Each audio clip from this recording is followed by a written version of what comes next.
Hey guys, long time no see. So I was going to do this about a week ago, and I had to draft the actual document that I was going to talk to you guys about. I was also going to just make some content about some other things related to Marina and other aspects of the case, but I ended up focusing more on doing the document, and then I just did some other things so that I could, on the weekend, make a proper video addressing all of it. So what I ended up having to draft, there's something under the California Rules of Civil Procedure where you're required to preserve the written record or the audio recording record and all of your exhibits. When I first glanced at this document, I was shocked because it was sent to me so late in the day, and they gave me until the 8th to do it. So I thought, my God, and I thought it was probably just a form, but a super important form because you need your written record, right?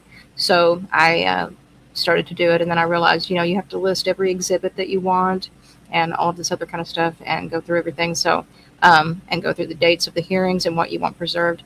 So it's a little more involved than just a form. And you don't have to ask for every single exhibit. It's just the most pertinent ones. But, with 2 years of going back and forth, that's a lot to figure out in a short time frame. Also, if you file anything wrong and they don't accept the filing, there's a chance that, you would have a problem because, as it turns out, upon first glance, I thought they were just saying we won't preserve the written record, which would hurt my appeal, obviously, but it actually would dismiss the appeal entirely, was what it said. So I really realized, boy, I've got to do this, get it done, and get it done right the first time. So I did. It got accepted the day before. It was submitted before that, and then the next day it was accepted.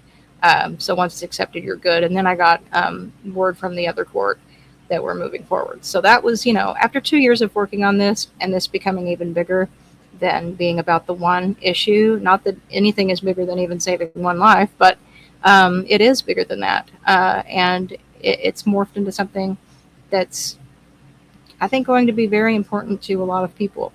So I feel like all of that work, them not sweeping this under the rug. And another thing also is that no matter what happens with this case, we've created a written record, we've created a evidence trail, and it's not going to ever, because of that, be swept under the rug, including with the future activism. So, and another way that we know that, that we know that it has an impact on stopping these people is that they're very worried about it. Every time I make even a little community post about the court case or about what I'm doing, the SOC accounts are there to tell us that she doesn't matter, that we don't matter. They come to her channel to do that. So obviously, we know that nobody would spend their time doing that if it didn't matter. They'd just ignore us. They wouldn't have such a vested interest in telling us how nothing we do matters. It matters. It's going to matter to a lot of people too. But again, if it even just mattered to one or two, that's human life, so it matters. Anyway, the other thing I wanted to talk to you guys about was Marina. So it's been a while since we talked about her. And like I've said many times, women who do things to children or who help facilitate the ability to do things to a child freak me out because they're such an aberration of nature to me. But add to that when it's their own child, how much more freakish that is. And Marina Abdula, the wanted fugitive, which is why I can say her name, there's a warrant for her arrest and it involves endangerment of a child. So she hasn't made a video now in how long? It's been years, actually, I believe. The last videos she made, one of them was, "Am I a getaway driver?"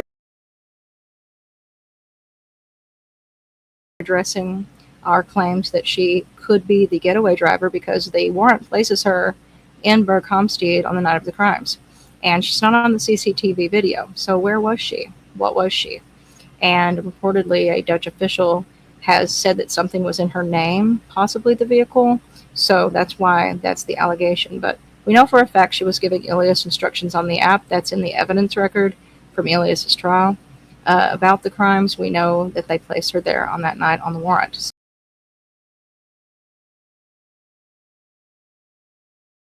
So regardless of what her role is, she's evading arrest. So when I pointed that out in my counter video, she took her video down.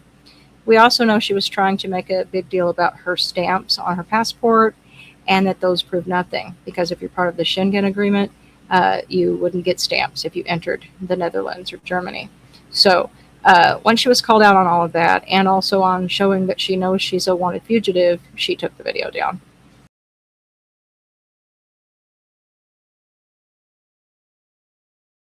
Um, I've never seen anything like the brazen attempts to lie and extort as I've seen with those two.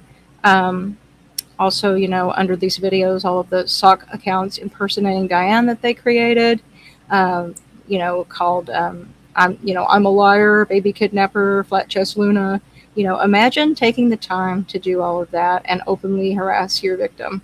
It's pretty insane, and they've been doing it for, well, I say they, I don't know who created the sock puppet accounts in terms of whether Marina does that or not. I don't know.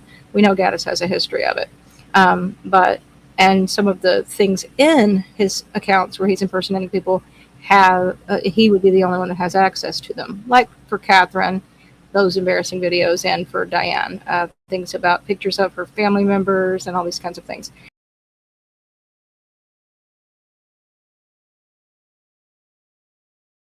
So he has a long history of doing that and spending his time that way, even though he's approaching 40. So that's what he does with his time.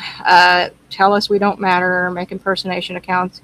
And by the way, I get a lot of questions from new people that ask me, like, why I have my eyebrows on it, on the Primal Belt parody thing. So they were coming at me, even though Goatis has a history of, he tries to pretend to be Catherine, where he tries to pretend to be Diane, and so on and so forth. So with me, they were going to say that I was impersonating Marina because I was creating storylines, and I didn't show my likeness. I also made it clear, though, that it's parody. I put the section of code where you can use things in fair use for parody. I believe it's 107. And I, made it really clear it's parody, about as clear as you could make it without showing yourself. But they were still going to go after me, like they do everyone. So I used myself. I used a couple of pictures that I knew weren't on any other social media, so they couldn't, locate me or anything. And I drew the eyebrows on it because that's the most prominent thing you could parodize about her. Would be the eyebrows, because I practically don't have eyebrows, so I thought that was funny. So that's why that. So yeah, we've never been impersonating them. We've made it clear that our channels are a combination of parody and comedy mixed with reality and very serious need for activism. So moving into the future, the Marina aspect is important because I really believe now, with what we know, that she just supplied him with that child. He makes it really clear in content for years that what he wanted was a daughter wife, basically, to raise. And this is a very sick thing. And the fact that she was on the internet, on dating websites, where he found her and her crimey family that they used for these crimes.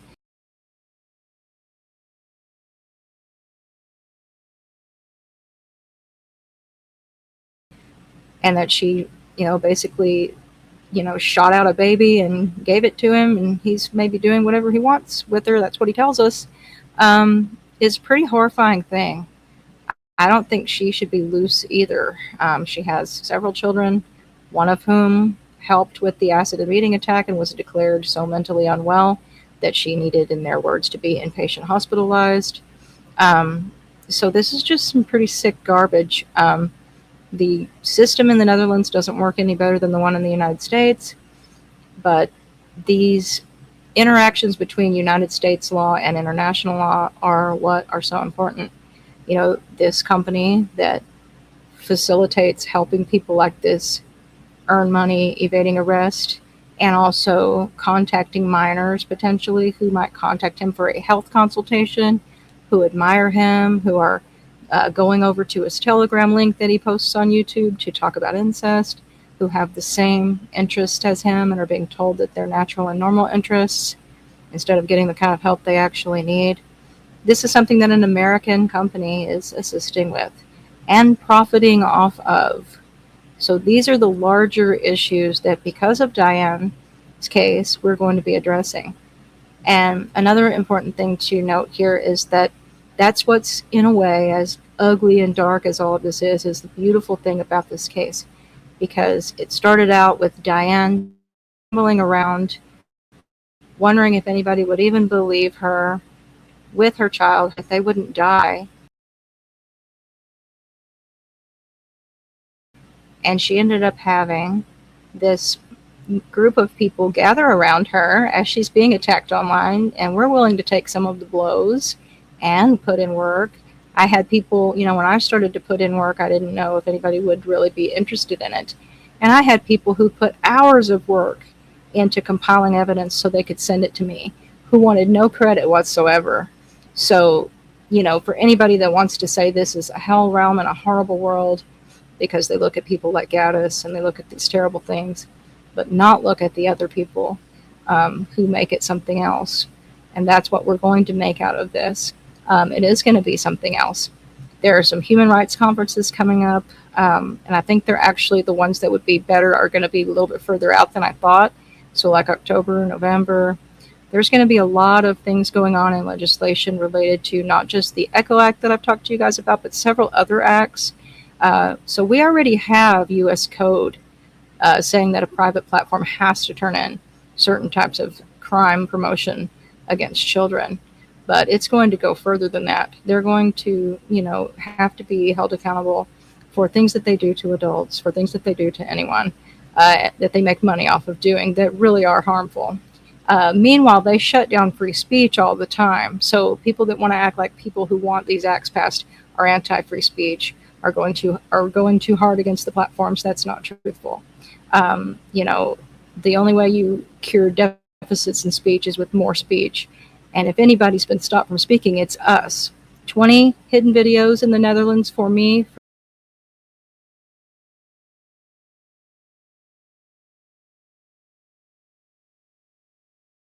And the lawyer that helped draft that dumped them when he found out he was supporting someone evading arrest.